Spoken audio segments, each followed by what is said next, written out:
This is the Concealed Carry Podcast, Season 7, Episode 6. And welcome to the Concealed Carry Podcast, part of the concealedcarry.com network, brought to you by Silencer Shop, our title sponsor. In fact, today's guest on the podcast happens to work for Silencer Shop. We'll introduce him here momentarily. It's going to be a really awesome episode because we're going to talk about everything to do with silencers, suppressors, how to get them, what's the best way to go about that. It's going to be a great episode, so stay tuned for that. Today's episode sponsored and brought to you by Silencer Shop. I am a customer of Silencer Shop. Yes, they're sponsored of the episode, but I use their services well before we ever had any kind of sponsorship in place. So I'll just tell you from my own personal experience, both having applied for and having received already a suppressor of my own using their services, also having some suppressors in the wait queue right now that I have applied using Silencer Shop services. And the process is so simple, streamlined, and just makes it so that anybody can do it. Years ago, the process was a lot more self-managed and a little bit more efforts on your part. So guys, check out silencershop.com. Go to their website. You'll see a full listing, a full catalog of all kinds of suppressors available for sale. You buy them right from their website. They're going to come to your dealer of choice, your SOT dealer of choice, wherever, where they may be that's near you. I promise you'll find one that's near you.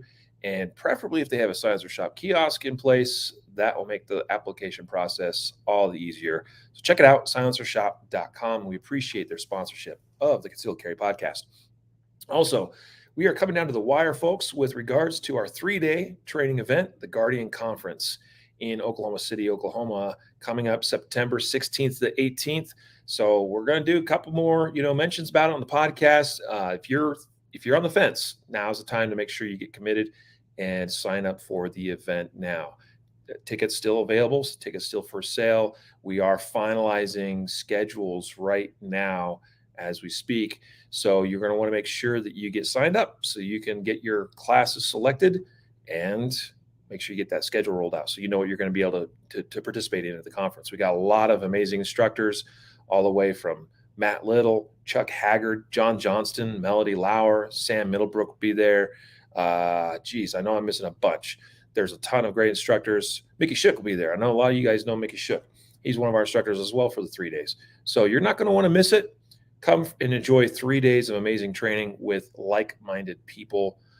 It's going to be an awesome time. Last year was phenomenal, our first time ever. This year's going to be even better. And you can count on us doing these annually going forward as well. So if you can't make this one for whatever reason, we hope to see you next year too. But guys, go to guardianconference.com.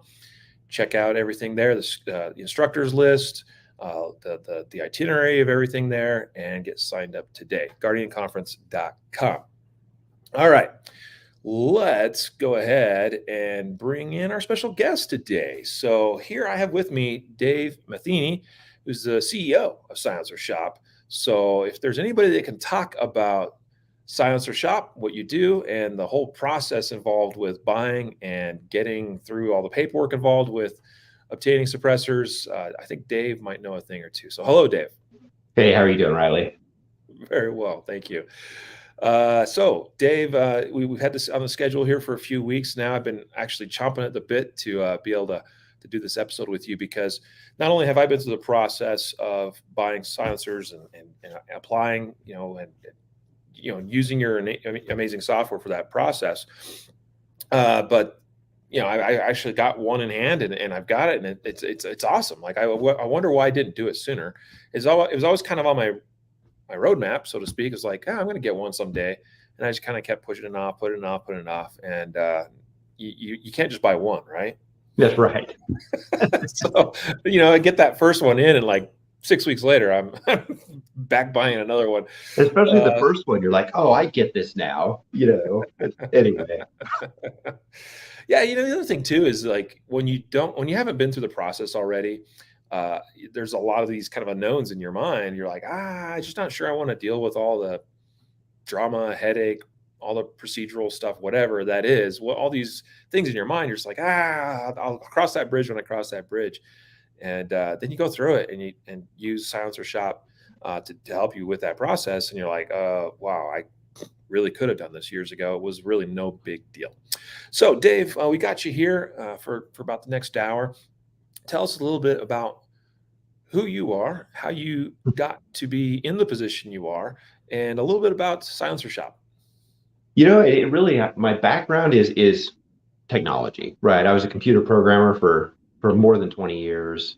It's a At the time, and my son also, as a backstory, he was born 100% deaf in his right ear.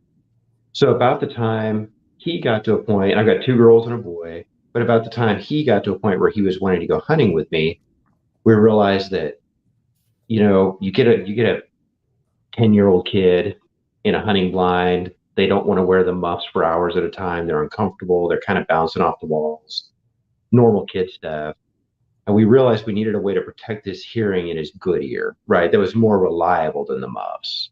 So I went and bought a silencer, bought it online, in the early 2000s, and transferred it to a local dealer.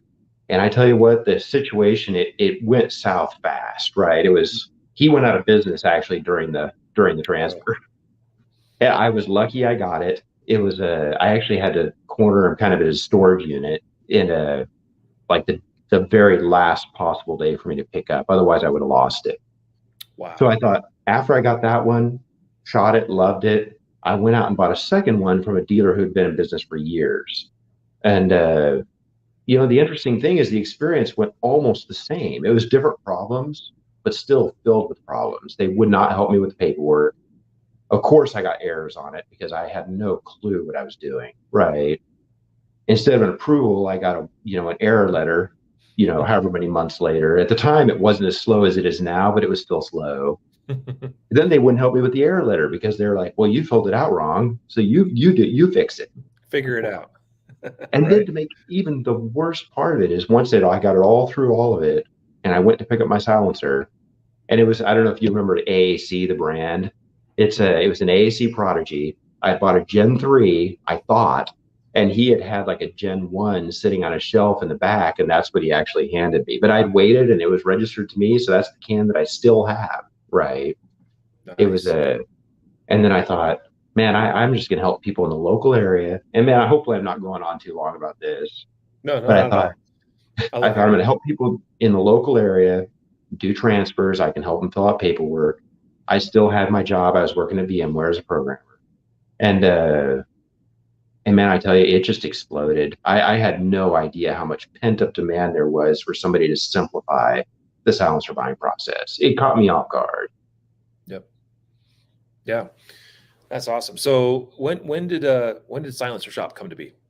It was 2010. We launched in 2010. Nice.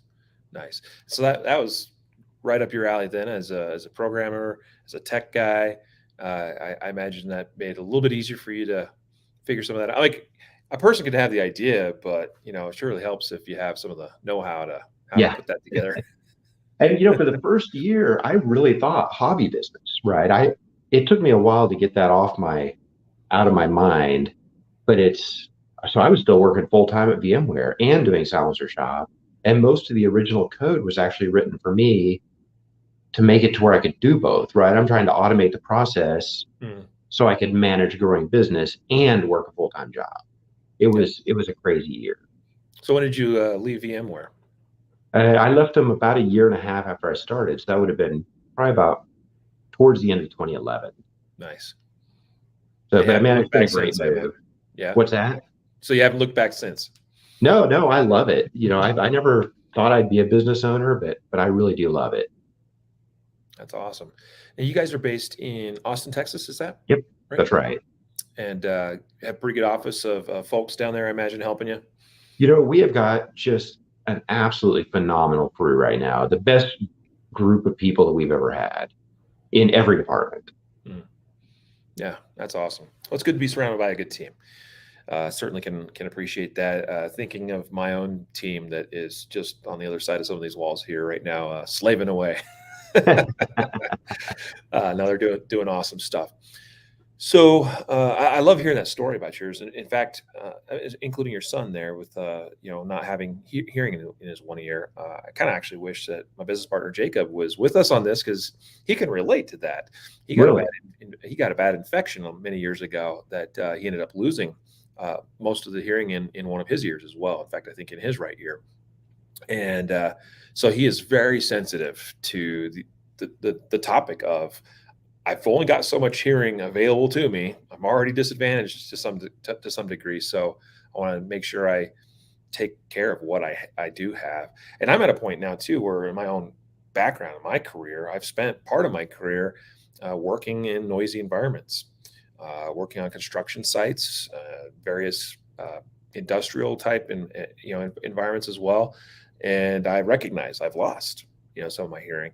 Uh, there was a time in the younger years you're just not very smart about it because you don't Yeah. think about it and you think you're young and you can't be killed and you can't be hurt. You're just invincible. I still Uh, sort of feel that way, yeah, but not yeah, with my hearing. yep, yeah, exactly. And then there's that moment you kind of come to your senses. And I'm like, wait a minute, huh? I think I. I think I've lost some of my hearing, okay, so I have what I have. I can't get it back. I got to take care of that. So I've doubled up in terms of hearing protection for a number of years now, especially in indoor environments. I know Jacob, my business partner, is super careful about that as well. But silencers are such a great solution in that regard as well. Yeah. So let's talk. I mean, silencers have been around for over 100 years as a Yep. concept. And let me actually address you real quick. A lot of people are like silencers, suppressors. Obviously, your company name is Silencer Shop, and that tends to be this debate sometimes in the community, like, oh, let's use the proper name, suppressor. And I'm like, hey, bro, if you look at some of the original patents on silencers, they were called silencers, and in the NFA, they use the word silencer. So Yes. can we put that to And rest a little bit? I used to hear more complaints along those lines, Yeah. but to me, I feel like both are right. Suppressor is the correct technical term. They are not silent. Anybody who's ever shot one knows that. Yep. But on the flip side, legally, they are silencers. And it doesn't matter whether you don't want to call them silencers or not, they are legally called silencers. Yep.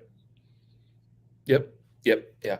And I was kind of thinking about this actually before we went on air, just kind of thinking about terminology and how that's because I agree with you. I think that I've heard less debate about that in recent years. And I kind Yeah. of like to think that just the fact that more and more people than probably ever before are buying silencers, and probably more and more people are familiar with your brand. And I'd like to think that maybe you think that way too, that Silencer Shop has played somewhat of a role in some of that I think terminology. so.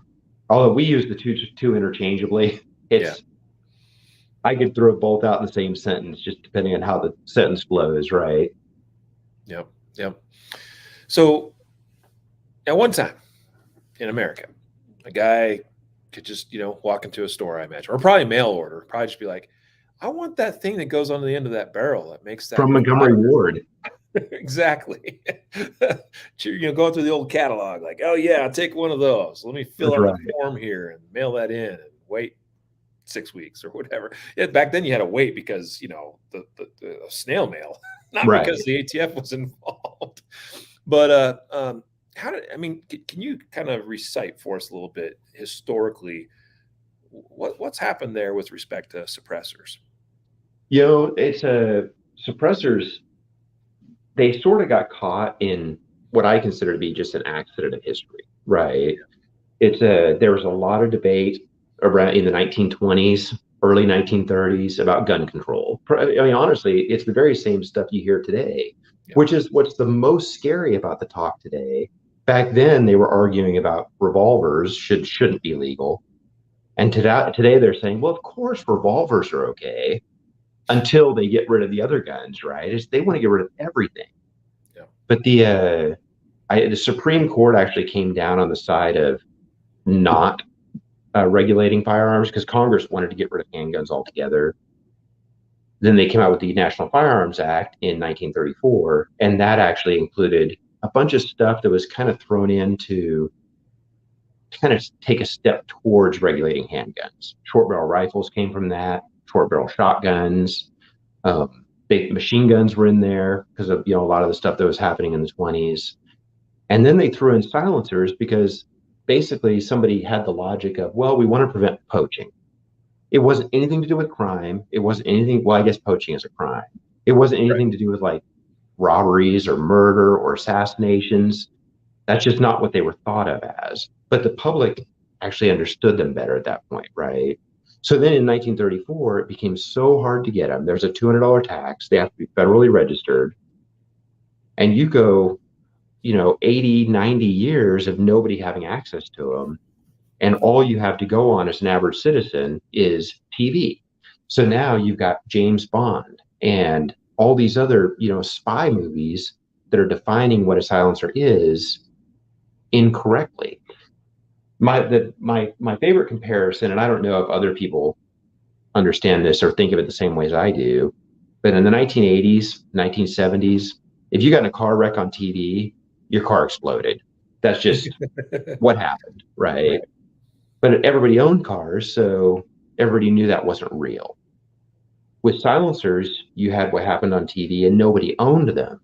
So everybody just assumes that what's on TV is correct. It's almost like propaganda, right? Yeah. Anyway. Well, and again, back to 1934, this $200 tax stamp is implemented. And that's like $4,300 in today's dollars. Yeah, it's no joke, right? They were really trying to, they went as far as they could with banning them through a super high tax. Yeah. Became a rich man's game. Pretty much. Yeah.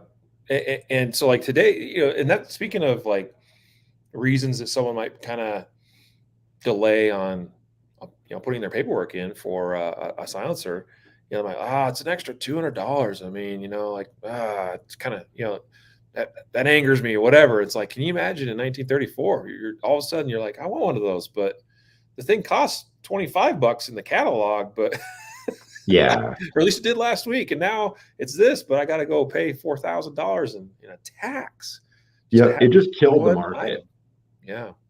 So really, I mean, there's a lot of reasons I think we've seen an increase in popularity, a lot of different reasons, but certainly the fact that fortunately the tax itself hasn't been increased in almost 100 years. So as inflation has occurred, it's gotten a lot more achievable for the average folk. Yeah, still expensive, but not, I'll fly on flights where the tax is more than $200. So it's not out of the realm of normalcy now, right? Which is, I don't know if that's saying it's a sad statement, but that is kind of how things have gone. Yeah. Yep. So, okay. Here's the other thing. That's right. I was thinking about this a minute ago. Just to put it in perspective, a lot of people don't realize that in a lot of the rest of the world, including in some surprising places, suppressors you could buy right over the counter. I actually, a few years ago, we took our kids hunting in Africa, South Africa. And man, I tell you, to get a gun there, you have to jump through hoops, sign forms. I mean, it is a huge process. But once you've got the gun, you go to the hardware store, pay $10. They make one for you, thread your barrel, throw it on, and you're good to go. It's like not regulated at all. That's how most of the world treats these. It's just it's an accessory, right? Yeah. Yep. Yeah, exactly. And that's the sad part of the sad truth is that it really is just an accessory because in and of by itself, like it doesn't do anything. Yeah. There's no inherent danger to it.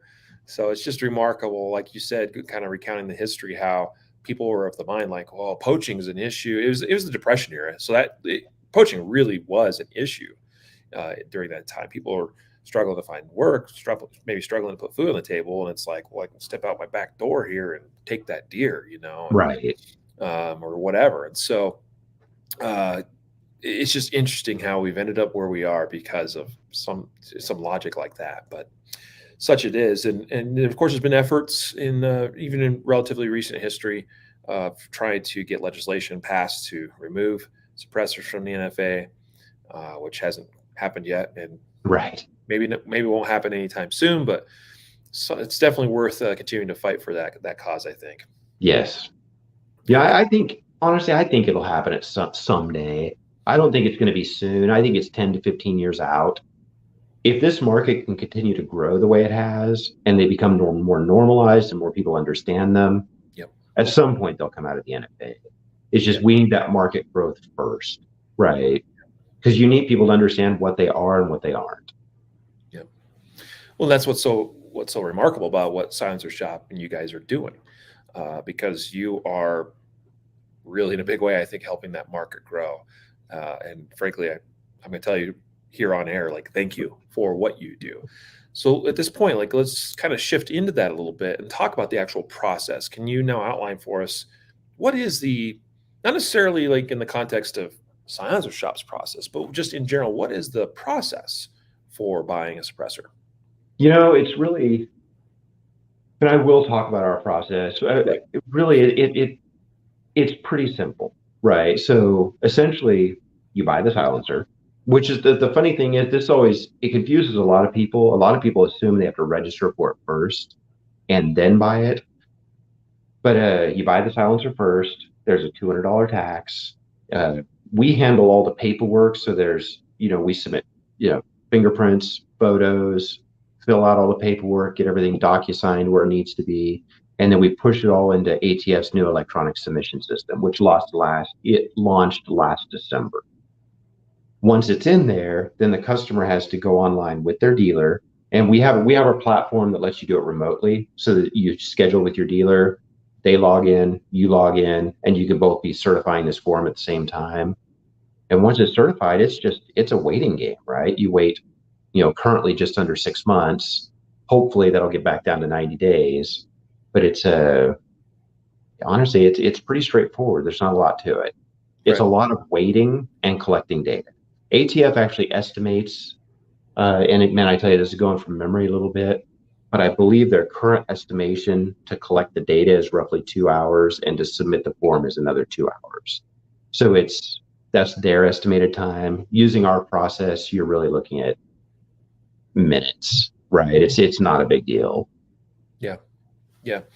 So, yeah, like before anything like Silencer Shop existed, if you were doing this on your own, you'd probably get, I don't know, I imagine, I guess you go online. That wouldn't have always been possible, but you download a application, a form, and you fill that out, and you'd have to go get fingerprints. And so, like, most people would be like, well, where do I do that?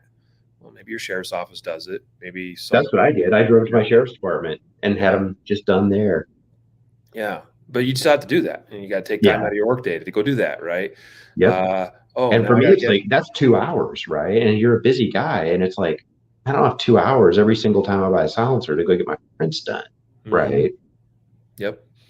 And you'd have to get a passport style photo and all this other stuff, right? Like, and you're doing that primarily on your own, and you're trying to follow all these rules. It's like what you said when you applied for your very first one. You got some errors in the paperwork. I can only imagine that would happen. Like, I'd probably make errors if I was doing it on my own. Yeah, and it's just nobody's guiding you, right? And ATF instructions are horrible, and they change the interpretation of them just based on their mood, right? And this is the kind of stuff that we deal with, just because ATF does change requirements more than you would think, and it's just that's us writing our own software makes us we just tweak it in the software and we're good, right? Yep. Yep. So now, let's now focus a little bit more on exactly what you do, what your services provide. I'm going to share kind of from my perspective what my experience was like, and then if you want to expand on any of those areas, I think that would be really, really cool too. But I remember my first one, which was before the eForms 4. Uh, so essentially, my understanding was, I mean, I went to a SOT, holding dealer that had a silencer shop kiosk, and literally like an ATM machine, right?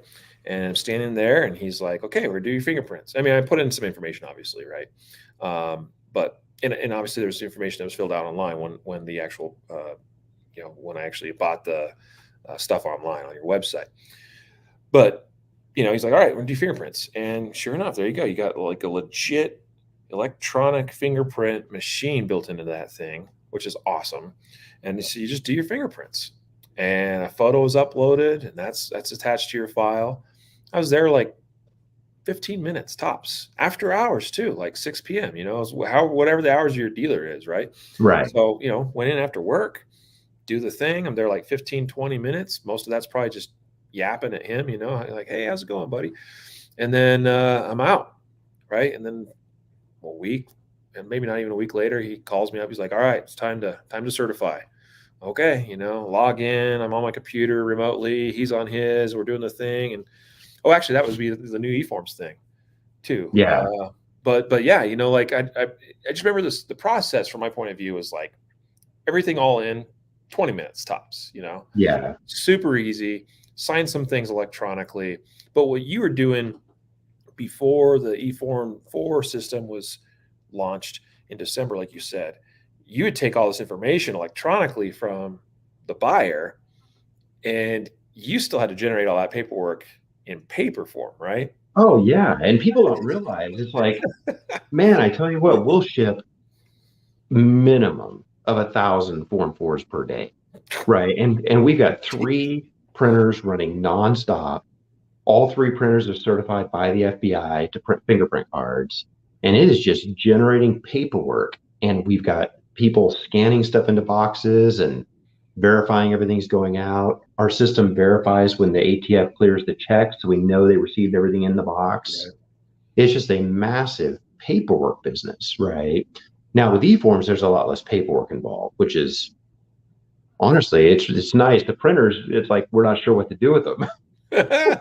We have more office printers than anybody in any modern business. I was going to say, if there's a business guru out there that's like, I need a recommendation on the best printers out there, like they should probably give you a call. That's right. And I will say ATF launched their eForm system originally back in 2013, and it crashed in 2014, and it just came online again. So we're holding on to our printers because you never know. ATF, they could just flip the switch back at any time, right? Yeah. So now, behind the scenes, is there still some paperwork then that you have to generate, or is everything you submit electronic? Almost everything is electronic. There are a few exceptions. So we have, anytime you have a transfer between private parties, like let's say you sell a silencer to your friend Bob down the street, we actually can handle that transfer. We don't advertise it, but we do them and we print them because eForms doesn't support it. Mm-hmm. Form 1s, we have actually been printing them, but we're getting ready to move those back into eForms. So that's actually coming pretty quickly, which will be exciting. Mm-hmm. And really, other than that, we're still dealing with, kind of the remnants of the old paper world, because it's only been 6 months, right? Mm-hmm. Has it only been 6 months? I guess it's been 8 months now, 6, but still. 7, 8, yeah. But yeah, we don't print very much. Those printers sit idle at this point. That's good. It's good. Yeah. And it's good for the ATF, I would like to think. It should make their life a little simpler. It's good for the environment. Yeah. That's a lot of paper that's not getting produced, so that's good. So speaking of Form 1s, you mentioned you got eForm 1s about maybe to come back online at some point. Does that mean like if I wanted to go ahead and make an SBR, that we could do that through you then as well? Yep, that's right. We were doing Form 1s back in, I'll get my years mixed up, I believe it was 2019. And man, you have to think, ATF in the year before that, and hopefully my year's right, but the year before, ATF received a total of 5,000 Form 1s for the entire year. Oh, wow. And we brought our service online, had written guidance, here's how to do it, worked with ATF to enable the process. And in the very first day, we did 1,000 of them. And ATF basically went into panic mode and forced us to shut it down. It was actually a big issue and a big problem, but it was pretty much all around volume. Now ATF can handle the volume. they've got a new system that kind of supports these processes, and we should be able to bring it back online again. That's really cool to hear. That makes me really happy, actually. And based on certain current proposed rules and things that might actually become really relevant too. You I know imagine what? you're aware Yes. of that. I tell you what, I feel like that's just government overreach. I don't want to get into that, but it's like Sure. Yeah. they're just passing rules, making stuff up. Mm-hmm. 100%, 100%.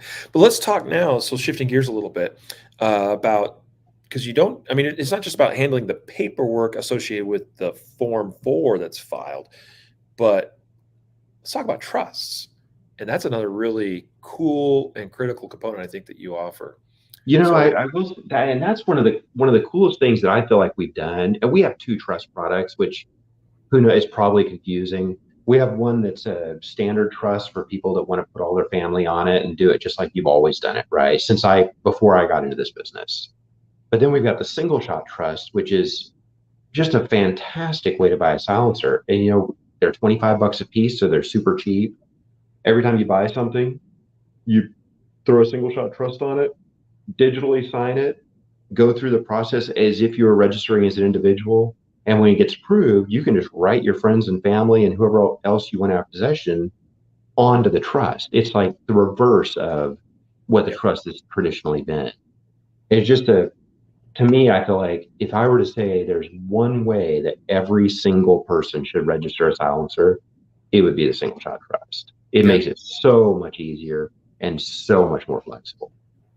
And I completely 100% agree. And like, again, the process as you run that through your system is so seamless.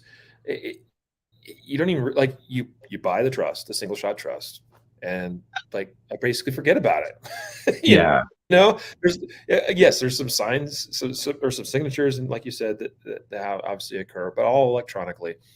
And when that paperwork finally shows up, that approved Form 4, and you're like, oh hey, look, blah blah blah blah, whatever serial number or trust. Like, Yeah. cool. Like that's like the first time that you had that realization, like, oh yeah, that's right. I established a trust to That's acquire right. this. Yep. No, and then you just, like I said, you just write people onto it. It could not be simpler. It's a great way to buy a silencer.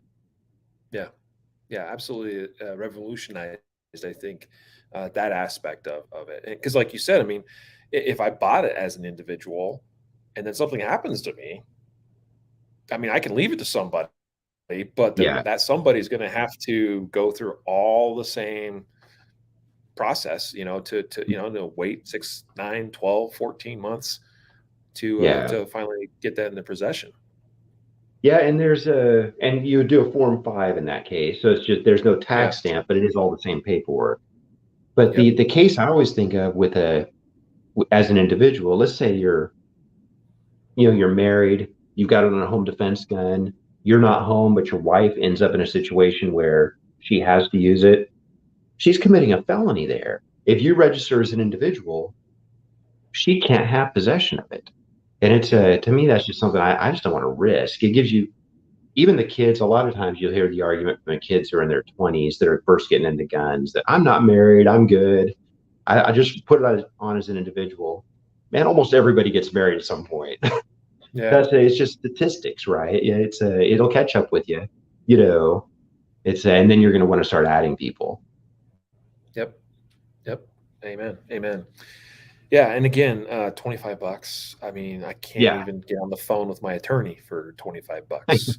So And for people that buy a lot, we have an unlimited version. It's just $130, and basically every silencer you buy from us forever gets a single shot on it. yeah. So if you're going to buy more than five, you come out ahead that way, right? Yep. Yep. Yeah, and I think I've just done the individual, one by one single shots, and I kind of was thinking about that. Maybe I'll do the, lifetime deal, but you know, I don't mind sending you my money. I'll be honest. Yeah, We'll just again, it's $25. I'm like, yeah, whatever. Like, here you go. that's right. I really appreciate the service. I mean, that's what it comes down to. So, but like you said, maybe a guy's thinking they're going to do 20 suppressors or something. Okay, Yeah, fine. that's right. Maybe I'll get there eventually. That's awesome. So, let's talk a little bit about let's talk about your inventory. And because like we've talked about the process, but you're also a sales, company. Like you're selling suppressors through your website. And to be clear, anybody listening, like it is kind of like there was some journalist that did something with Daniel Defense, how they went on Daniel Defense's website, like, look, I just bought an I saw that. AR-15 right off a website, and it's like, yeah, and then it went to a dealer. Anyway, same sort of thing with suppressor purchases, but you guys sell, I mean, dang near everything. And so if there's something you're looking for, why don't you talk a little bit about that? Some of the brands, maybe, or some of the things that you think are really exciting as far as products that you sell. Yeah, we really do. We sell pretty much all of the major brands and stock all of the products that really anybody would want to look at. It's all the good stuff essentially. We are in the process, which is great for us. We're in the process of moving to a new building. So we've had over the last year and a half, we've had to manage our inventory levels so thin that just it's hard to keep everything in stock, right? We just don't have the space. Our new building, we legitimately will. So we'll have a lot more in stock. We'll be stocked a lot deeper, and there are a few more products we're gonna add to the lineup, especially accessories. That's awesome. That's exciting to hear too, because I mean, it's not like suppressors take up a whole lot of space. So You would think that. if you're getting an even bigger space, then like that just means way more suppressors you can probably have on hand. Right now, we stock about 20,000 at any given time. Wow. We'll be able to have roughly 5 times that going into our new space. So it's going to be awesome. That is awesome. And I've noticed too, like there was one in particular that I was interested in, and it wasn't in stock at the time. And I was like, well, I'll just set a, in stock notification, whatever thing. And that worked flawlessly. And like 10 days later, boom, in stock. I'm like, oh, dang, I'll go buy that. Yeah. So that was really nice too. Yeah. No, it'd be nice to have it all in stock though. That's our goal with the new building. Yeah. So how much are you doubling? Are you tripling? How much bigger? No, it'll be about 5 times bigger. It's it's 26,000 square feet sitting on 5 acres. We own it instead of leasing, so it'll give us room to expand as well, right? It's going to be pretty awesome. We're excited to move. Congratulations to you. When is that supposed to occur? If all goes well, our shipping department will actually be moved next month. The rest of the company probably not till probably around the end of the year. Wow, that's exciting. Congratulations to you. Thank you. Very good. Very good. That is always exciting. And I remember thinking when we expanded here from 2,200 feet to 4,400. Yeah. But when you double, you're like, wow, like we have double the space. I know, and you feel it, right? It's just that's how it goes. Yep. So true. What do you find are, I mean, we've talked about a lot of different things, right? Up to this point. What do you find are some of the more common, other misconceptions or questions maybe people might have that you feel maybe is helpful to maybe get some answers or information out about? A lot of, anymore, most of my shooting is actually either reloading or hunting, right? Mm-hmm. It's the things I enjoy doing. But you're out hunting and you run into a lot of people that have this idea that somehow it's an unfair advantage, right? And man, I tell you, it just couldn't be more wrong. For hunting, silencers are like the ultimate safety device because you're going to have most hunters, and hog hunting is like an exception, but any other type of hunting, you're going to be out there all day long, possibly all week long. You're going to take one shot, maybe two, right? So you don't wear your muffs, you don't wear plugs, you're just enjoying being outside. That's what hunting is about. And I tell you what, you throw that can on there, just get a short, lightweight one. Doesn't make the gun any more unwieldy. Like I said, if you get a small, light one, and yet you take that shot, you're not going to cause permanent hearing damage to yourself. Yep. And like it's frustrating to me, especially hunting with kids, where a lot of the youth hunting, like leaders that are managing the sport are still of that mindset where it's somehow an unfair advantage, right? So that's the main thing that comes to my mind at this moment. Yeah, that's a really great point. And I will say that having hunted since I was a young lad, and I haven't hunted yet personally with a suppressor on my rifle. Something I still want to be able to accomplish at some point here, relatively near future. Once I'll probably set up a new rifle for that purpose. It just hasn't been a priority yet. But I have hunted with people that had suppressors on their rifles, and it made me jealous. They're awesome, right? You know? It's a total game changer. Like I said, you enjoy being outside. There's no worry at all about your hearing, especially with a bolt action gun. Like, Yep. man, you're gonna take one shot, you're good. You know, even the heaviest calibers, it's completely within the comfort zone of loudness. Yep. What's your recommendation as far as, talking about different calibers of rifles or whatever, or different calibers of suppressors? Do you generally recommend that? I mean, like, let's say I've got a 30 caliber rifle. I've got a 7mm. I'll probably end up doing one in a 6.5. If a person wanted, I guess, an all-around can, obviously they could choose something a little bit oversized, I guess, for those other calibers. But what's been your approach? Do you like having a bunch of different cans, a bunch of different calibers, or ones You like? know, I think initially when people first get into the market, the go-to approach tends to be, I want to do it all can, right? I'm going to buy one. It's going to run on everything. I'm only ever going to buy one. And that's great. The key to that, if you want to be happy with your purchase, is make sure that can fits well on at least one gun. Mhm. People take that all in one so far that, let's say you only shoot AR-15s with 5.56 caliber, and you buy a can with a 45 caliber bore. I tell you what, it's going to be giant, and it is not going to be quiet. That's just fact of life. You're not going to be happy with your can, right? Yep. It just has to fit something well, because down the road people tend to migrate to, here's a silencer for each gun, right? Mhm. And that's where I'm at. For me, it's like in my hunting rifles, I prioritize short and light over quiet 100%, because I just don't want to haul something around that's going to get in my way, right? Yeah. And what are you seeing as far as, when we talk about weight, uh, what are you seeing are kind of some of the top options in the marketplace? I mean, I know there's titanium ones. I'm starting to see more and more, or a few manufacturers that are printing them, which, Yeah. making them out of various materials through printing them, which is remarkable versus, actually having to machine stuff. When you say short and light, what comes to mind for you? Like, what do you see that works that really well? There are a couple. I will say most of my hunting guns are actually set up with a rugged radio. Mm-hmm. It's a 30 cal can, short, light. It's short and light, so it's not the quietest can out there, right? But it's just a fantastic hunting can.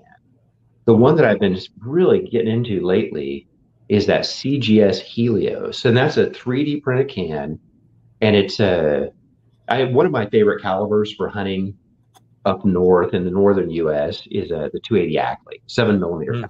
Yep. And man, I tell you, that Helios is probably the single best 7mm can ever made. Mm. And it is light, it is short, and it's also quiet. It is just a fantastic suppressor.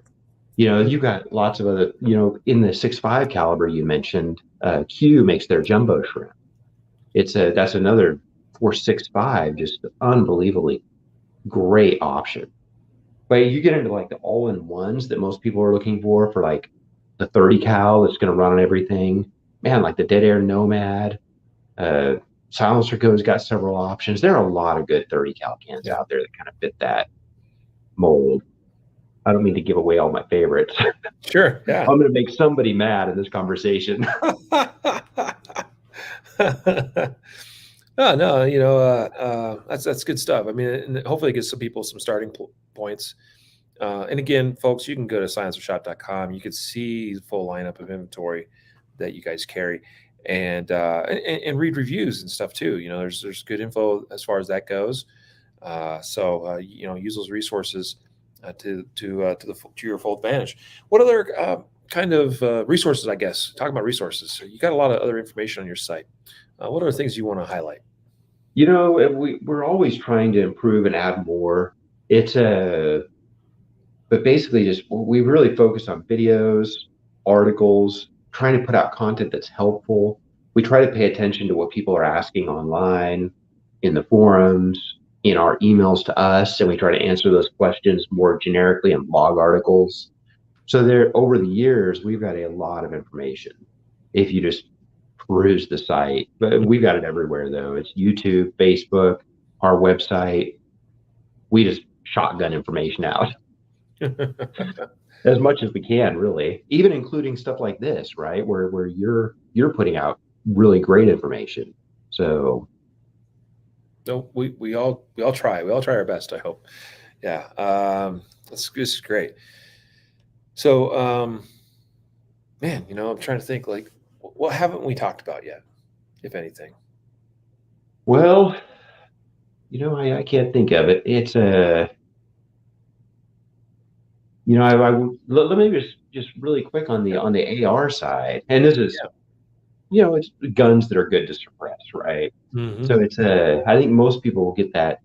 And I guess I don't see it as much as I used to, but people get the AR-15 and you kind of have this perception that, oh, the AR-15 is supersonic, so you can't suppress it. Everybody's heard that. I think in a lot of ways it's just accepted fact. But the reality is I am convinced the supersonic is not what makes the AR-15 hard to suppress.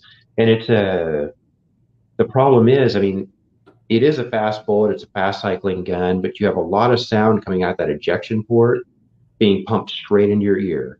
Because if you were to take that exact same bullet, moving the same speed out of a bolt action rifle with a suppressor, it is comfortable to shoot, right? That crack does add to the sound, but it doesn't make it uncomfortable. So then you get into the rounds that are, made for the AR-15 that are great to suppress. So like the 300 blackout, right? And I don't know if you've heard about that new 8.6 blackout that Kevin's pushing. Yep. And I'm excited. I'm actually taking that on a bear hunt here in about a month. I'm excited to see how it does. That's cool. But it's funny how the industry, it's funny how the industry steps up and kind of provides what customers are looking for, right? This is a great platform, easy to use, great for hunting, but also suppress as well, right? Yeah. Anyway, I'm rambling. Yeah. Speaking of ARs, oh no, rambling's encouraged because I feel like there's so much we can learn from you. Speaking of ARs, I think this is probably something that maybe if a person's new to suppressors, they might not be aware of or think about. So maybe you could add some context to this as well. But if you're looking at maybe, well, okay, so let me back up. We've talked quite a bit about like hunting rifles and suppressing those, and obviously some advantages there. And yeah, I mean, like you're shooting 1 or 2 shots maybe in a hunting trip, and so that's one thing to think about. But maybe you're putting one on an AR-15, maybe that gets a fair amount of use, in terms of volume from you. So maybe what are some of the considerations for guns that are going to be a little bit more high volume use? Really, you'll find cans that are made for that purpose, the ones that are marketed correctly, tend to be just a little bit heavier. They don't have to be bigger, but generally titanium is not a good choice for that, right? It just isn't. Yeah. And the companies that market titanium cans as full auto rated are being, I don't know what the right word is, misleading at best, right? But I think you start getting into stellite and stainless steel, some of the materials like that, they'll hold up 150,000 rounds, and more than most people will ever shoot, even in a high volume gun. Right? That's really what you want to look for. The other thing is, a lot of people will come to us and say, "Man, I've got this rifle can. How do you take it apart and clean it?"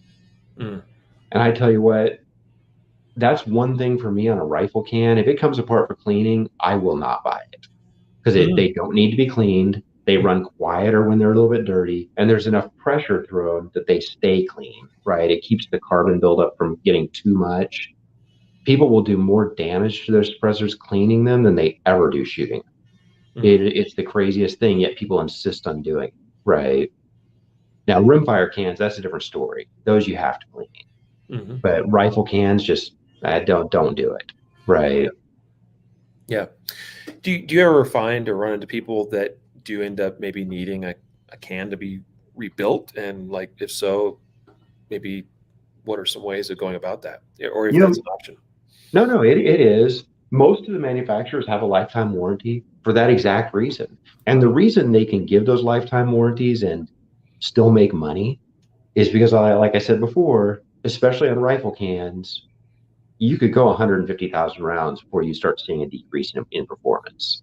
Send it back to them. Most of them can either knock the core out or cut it off and put a new one on. And pretty straightforward, and it's worth it for them to make customers feel comfortable in this investment, right? Because it's $200 in a potentially a year-long wait feels like an investment. It just does. Yeah. Well, it's an investment in patience. And that's right. Yeah. In today's society where, we order things on Amazon, and geez, I just ordered something yesterday. This just blew our minds here at the shop. We needed something here in the shop, and it was ordered at 11 a.m. We went to lunch. We don't do it every day with all the guys. We went to lunch yesterday. We came back at 12:45, and Amazon had delivered the thing we ordered at 11. It was like, wow. Yeah. How did that even happen? That's amazing, Amazon, but you're spoiling all the rest of us, and you're making it harder on those of us that actually, because I have a fulfillment warehouse here, and people start expecting me to ship things in 2 hours. Well, it's not shipping in 2 hours. That you can do. It's delivering in 2 hours. Right. That's good luck with that, right? It's Amazon is in their own class. I'll give them that. As far as buying suppressors online, you're kind of like the Amazon of suppressors. So that's what we've said almost since the beginning. Just trying to simplify the process down to where it's kind of that level of just easy, right? I mean, the first time you buy a silencer through our system, you go through the kiosk, like I mentioned before, and like you talked about. But after that, you're good. You buy the silencer, and it's ready to go. Right? That we only have to collect your fingerprints once. We only need your photo once a year. And we have a mobile app for that. So we try to keep that as streamlined and simple as possible. And the process really shines on the second one. Yeah. Oh, and that's a great point. I'm actually glad you brought that up, because as you said that, I was like, oh yeah, duh. Like, everything is stored in your system. Let's see, with, not the second one, the third one, there was in between my second and third applications, my photo had expired. Yeah. But that was the only thing I had to update. I went in and I just, stood in front of a white wall. My wife's like, snap. And I'm like, yep, that meets the requirements as best I can tell. Upload that. It got accepted, everything, that was it. Upload a new photo, and application was sent in and certified. And I mean, just easy. Yeah. So easy. Yeah. And we really try to keep that as streamlined as possible, because every time there's a change on the account, our compliance team will review it. So it's just, if there aren't any changes on your account, nothing got updated, things just flow through with no user interaction. I mean, it got approved the previous time, it was already reviewed, so we just move with it, right? It's really fast. Do you now, this may be difficult to answer, I don't know, but talking about speed of approvals, is there anything out there, whether it's number of times a person's applied, or if it's applying with multiple applications at the same time, is there anything you've ever seen that somehow results in faster approvals? Yes, actually.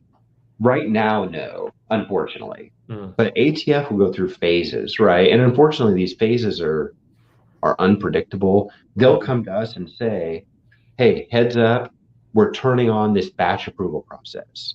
So with the paper world, let's say you buy a silencer, then a month later you buy another one, and a month later you buy another one. When that first one gets approved, they're going to approve all. That's basically, they kind of sweep them all together.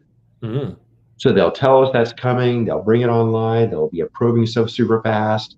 And our industry, we are the worst enemy of ourselves. Oh, So for it's sure. like, so you'll wind up with some guy that's somehow offended by that will call ATF and start complaining, and they'll turn it off. That's how it always works. They're like, well, how this form's only been in queue for 8 months, mine's been in process for 12 months. They forget that first guy had one for 14 as well, right? And then ATF will turn it off because they just don't like to deal with the phones ringing and people complaining, right? True. Some people will take it as far as going to politicians, and I mean it's a mess. Like I said, we are our own worst enemy. It's unfortunate. And unfortunately, that's true in not just this instance that you provided, but in other contexts Yeah. as well. Yep. Yeah. It's the craziest thing. And when I first got into it, I was like, man, guys, just be quiet. This is a good thing. Let's let this batching keep going, and there have been a million cases like that where people just they get mad, it gets shut down. It is what it is, right? Even right now, ATF is afraid to keep their paper or the eForms to process them to give too much precedence in because there are a lot of paper forms still outstanding, right? But with eForms pushing 6 months, there are people still submitting on paper, right? Which actually is delaying the eForms speeding up again. It really is like I said, we're our own worst enemy. Mhm. Nobody should be submitting on paper right now because it's ATF. It'll speed up for everybody once those paper forms are out of the system. Yeah. Do not let your dealer talk you into a paper form. All right. You heard it here, folks. And seriously, there's no point in that. I just can't even imagine why you'd want to do that. But awesome. This has been an enjoyable hour with you, Dave. I appreciate you taking some time out of your busy schedule to come on the podcast with me today. I hope Yeah, that this has been educational for our listeners. In fact, I know it has been. But yeah, this has been great. Thank you for having me. yeah.